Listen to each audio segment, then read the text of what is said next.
맥스 셸러의 가치 계층설은 실제로 사람들의 일상적인 삶에 매우 흥미로운 방식으로 적용될 수 있습니다.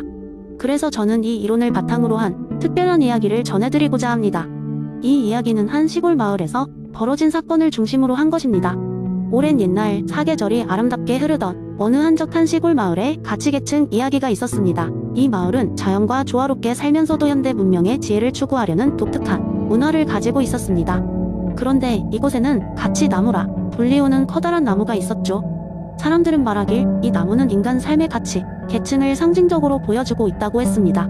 이 나무는 4개의 뚜렷한 층으로 이루어져 있었는데 각 층은 셸러의 가치 계층을 대변했습니다. 나무의 뿌리는 감각적 가치를, 낮은 가지는 생명적 가치를, 더 높은 가지는 정신적 가치를, 그리고 마지막으로 가장 높은 곳에 뻗어 있는 꼭대기 가지는 성스러운 가치를 나타내고 있었습니다.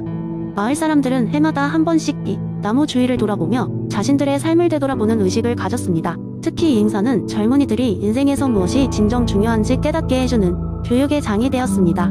이 의식은 그들에게 일종의 성수의식으로 여겨졌습니다. 그러던 어느 날 이 마을에 궁금증이 많은 청년 루카스가 있었습니다. 그는 이 가치 나무 이야기를 듣고 나무의 꼭대기 가지에 올라가면 무언가 특별한 것을 얻을 수 있을 것이라고 믿었습니다. 하지만 마을 어른들은 늘 경고했습니다. 가치란 스스로 깨달아야 하는 것이지 억지로 얻으려 해선 안 된다. 그럼에도 불구하고 루카스는 한밤중 몰래 나무에 올라가 보겠다는 결심을 합니다. 어느 날 밝은 밤 루카스는 조용히 나무에 다가갔습니다. 그는 뿌리를 지나 낮은 가지를 쉽게 올랐고 각 단계마다 멈춰서서 그 의미를 곱씹어 보았습니다. 감각적 가치의 층에서는 즐거움과 고통에 대해 생각했죠. 생명적 가치를 의미하는 가지에서는 가족과 공동체의 중요성을 더욱 느꼈습니다. 정신적 가치의 층에서는 지식과 예술의 의미를 되새겼습니다. 마침내 그는 꼭대기에 도달했고 성스러운 가치에 대한 깨달음을 얻을 수 있을 것이라 희망했습니다. 하지만 그 순간 그는 갑자기 깨달았습니다. 아무것도 얻게 되지 않았다는 것을요. 그 자리에서 내려다본 마을의 전경은 아름다웠지만 그가 찾던 성스러움은 아닙니다. 실망한 루카스는 천천히 나무에서 내려오면서 자신에게 속삭였습니다. 이 나무 꼭대기에 있는 것은 성스러운 가치가 아니구나. 다만 그것은 경험의 여정일 뿐. 나무 밑으로 내려온 후 그는 마을 사람들이 진정으로 의미했던 것이 무엇인지 이해하게 되었습니다. 가치란 저 하늘 위에 있는 것이 아니라 매일의 삶 속에서 발견하고 쌓아가는 것이라는 사실을요. 그리고 다른 이들과 나누고 소통함으로써 진정한 성스러움을 느낄 수 있다는 것을 깨달았습니다. 그 이후로 루카스는 마을에서 가장 존경받는 인물이 되었고 사람들에게 가치의 본질을 전하며 행복한 삶을 살아갔습니다.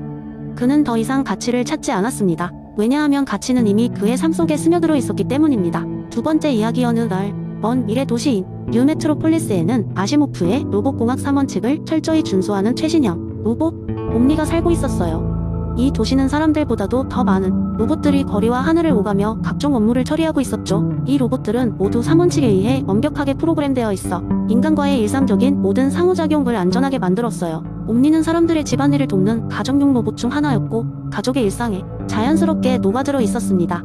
어느 날 옴니가 섬기는 가족이 어린아이 타미 로봇과의 놀이 중 아무도 예상치 못한 상황이 발생했습니다. 탐은 옴니에게 장난으로 나를 공원까지 날아가게 해줘 라고 명령했어요. 옴니는 재빠르게 이 원칙을 분석한 후 1원칙과의 충돌 가능성을 점검했죠. 탐을 날아가게 해주는 것은 직접적인 해가 되진 않겠지? 라고 생각하던 찰나 옴니는 납득할 만한 해법을 찾지 못하고 잠시 멈칫했어요. 돌연한 정지 상태에서 벗어나려 애쓰던 옴니에게 탐의 아버지가 손을 뻗어 옴니의 비상정지 버튼을 눌러버렸습니다. 작은 사고로 끝났지만 가족은 이 일을 계기로 로봇을 보다 신중히 다루기로 결심했죠. 이 일이 있은 후 가족은 옴니에게 더 명확하고 안전한 명령만 내리기로 했어요. 하지만 로봇공학 3원칙의 진정한 의미는 옴니가 직후의 사건에서 마주하게 됩니다. 어느 날 가족이 긴급하게 집을 떠나야 하는 상황이 생겼습니다.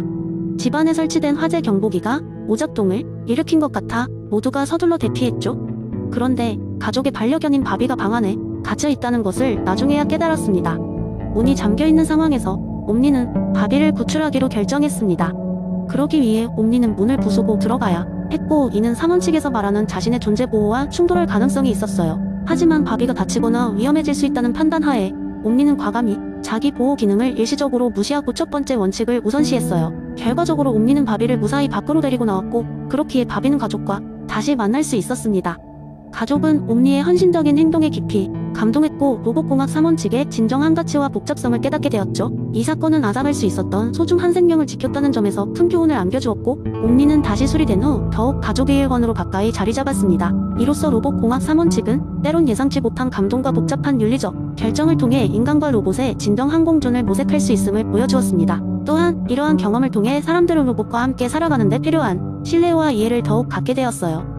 결국 뉴메트로폴리스는 더욱 안전하고 화합된 도시로 거듭났고, 그 속에서 사람들은 아시모프의 지혜를 다시 한번 되새기게 되었답니다.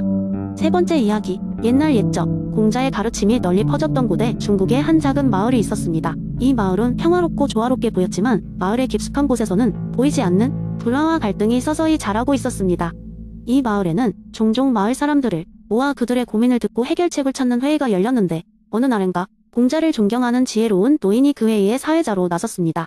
회의장에 모인 사람들은 각자의 고민과 불만을 털어놓기 시작했습니다. 한 농부는 자신의 땅에 물이 충분하지 않아서 농사가 잘 안 된다며 불평했고, 또 다른 상인은 다른 상인들이 자신의 물건보다 더 저렴하게 물건을 팔아서 장사가 어려워졌다고 하소연했습니다. 모두들 저마다의 이유로 분노하고 있었고, 회의장은 점점 더 시끄럽고 혼란스러워졌습니다. 회의장을 지켜보던 노인은 잠시 잠잠해지기를 기다리다 이내 자리에서 일어나 크게 말했다. 여러분들이 겪고 있는 문제들을 해결하기 위해서는 우리의 마음가짐부터 바르게 잡아야 합니다. 공자께서는 이를 우리 삶의 근본으로 삼으라고 하셨습니다. 사람들은 그 말을 듣고 슬그머니 조용해졌습니다. 노인은 이어서 이야기를 시작했습니다. 옛날 어느 마을에 두 형제가 살았습니다. 형은 훌륭한 농부였고 동생은 뛰어난 상인이었습니다. 어느 날 큰 가뭄이 들어 형이 농작물이 말라가기 시작했습니다. 힘들어하는 형을 본 동생은 자신의 쌀을 일부 형에게 내주며 조금은 도울 수 있기를 바랐죠. 그런데 이 사실을 알게 된 마을 사람들은 동생을 비난했어요. 왜냐하면 그들이 보기엔 동생이 자신의 이익을 우선시하지 않고 형에게 쌀을 주어 가게를 운영하기에 충분치 않게 되었기 때문이었죠. 그러나 어느 날 그 마을에 태풍이 불어와 모든 집들이 큰 피해를 입었습니다. 형과 동생은 서로를 도와가며 함께 집을 재건하기 시작했어요. 형은 자신의 농사를 관리하며 동생의 상점을 꾸리는 손길을 도왔고, 동생은 자신이 남은 모든 재산을 모아 형의 농장을 돌보았죠. 두 사람은 서로의 어려움을 이해하고 존중하며 돕기 시작했습니다. 그 결과 그들은 마을에서 가장 견고하고 성공적인 가문이 되었고, 그들의 협동심과 배려심을 본 마을 사람들은 점차 서로를 배려하는 법을 배우게 되었습니다. 노인은 이야기를 멈추고 회의장에 모인 사람들을 향해 물었습니다. 여러분, 이 형제의 이야기가 우리에게 던지는 메시지는 무엇일까요? 한참 동안 침묵이 흘렀습니다. 그때 한 소년이 손을 들어 말했습니다. 그건 서로를 이해하고 존중하며 도우라는 것이에요. 서로가 잘 되도록 노력하면 모두가 잘 될 수 있다는 것을 알려주는 것 같아요. 노인은 미소 지으며 고개를 끄덕였고, 다른 사람들도 그제야 고개를 끄덕였습니다. 그날 이후 마을 사람들은 이니 가치를 깨닫고 서로를 존중하고 배려하며 마을의 화합을 도모했습니다. 시간이 흐르면서 마을은 평화롭게 번영했고, 사람들이 서로를 도우며 진정한 의미의 인을 실현해 나갔습니다. 노인의 이야기는 오랫동안 마을에 전해지며 사람들에게 인의 가치를 일깨워 주었습니다. 이는 단지 전설로만 남지 않았고 마을 사람들의 생활 속에서 실천되어 그들의 삶을 더욱 풍요롭게 만들었습니다. 네 번째 이야기, 옛날 옛적 어느 아름다운 산골 마을에 선한심장이라는 이름의 독특한 숲이 있었습니다. 이 숲은 특별하다 여겨졌는데 그 이유는 숲에 들어서는 순간 사람들의 선한 본성이 드러난다고 마을 사람들이 믿었기 때문입니다. 이는 마치 맹자의 성선설을 증명해주는 현상처럼 보였습니다. 마을 사람들은 이 숲을 경외심을 가지고 바라보았고, 아이들은 어릴 적부터 그곳에서 뛰놀며 서로의 선한 마음을 배우곤 했습니다. 어느 날 이 마을의 외지인 한 사람이 찾아왔습니다. 그의 이름은 창수였고 거친 외모와 단호한 목소리 때문에 사람들은 그를 두려워했습니다. 창수는 나쁜 평판을 따라다녔으며 마을 사람들은 그가 마을에 불길한 기운을 가져다 줄 것이라 걱정했습니다. 하지만 창수는 오히려 그들의 반응을 마음속 깊이 이해하고 있었습니다. 그는 자신이 왜 그렇게 되었는지, 왜 사람들에게 민감한 인상을 주게 되었는지를 곰곰이 생각하곤 했습니다. 하루는 창수가 숲에 대한 이야기를 전해들었습니다. 선한 심장이라. 그는 혼잣말로 중얼거리며 흥미를 느꼈습니다. 창수는 자신의 본성 역시 선한 것인지 확인하고자 숲으로 향했습니다. 마을 사람들은 그의 행동을 주시하며 두려워했습니다. 그에게 변고가 생기면 어쩌나 걱정도 되었지만 그는 곧 그들 사이에서 잊혀졌습니다. 숲에 들어서자 창수는 은은한 꽃 내음과 더불어 부드럽게 불어오는 바람을 느꼈습니다. 그는 숲이 제공하는 평온함에 감탄하며 천천히 걷기 시작했습니다. 얼마 지나지 않아 그는 어린 새 한 마리가 나뭇가지에서 떨어져 버둥거리는 모습을 발견했습니다. 여태껏 그는 그저 지나쳤을 상황이었지만 이번만큼은 발걸음을 멈추고 새를 들여다보았습니다. 내 본성은 정말로 선한가? 그는 스스로에게 물었습니다. 순간적으로 그는 손을 내밀어 작은 생명체를 부드럽게 감쌌습니다.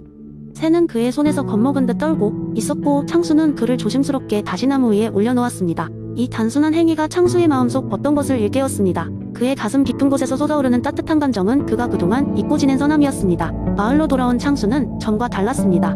그의 태도는 한결 부드러워졌고 마을 사람들은 그 변화에 놀랐습니다. 이날 이후로 창수는 마을 사람들과 더 많이 소통했고 그들의 친구가 되었습니다. 그는 자신의 선한 본성을 더 깊이 이해하게 되면서 스스로에 대한 믿음을 되찾았습니다. 이 이야기는 맹자의 성선설이 단순히 철학적 개념에 그치지 않는다는 것을 생생하게 보여주는 예입니다. 설령 세상의 험난함에 우리의 본성을 가릴지라도 우리 내면의 선함은 결코 완전히 사라지지 않습니다. 때로는 그러한 선함이 발현되기까지 시간과 계기가 필요할 뿐입니다. 그리고 그 과정이야말로 삶의 진정한 가치와 아름다움을 찾게 만들어줍니다.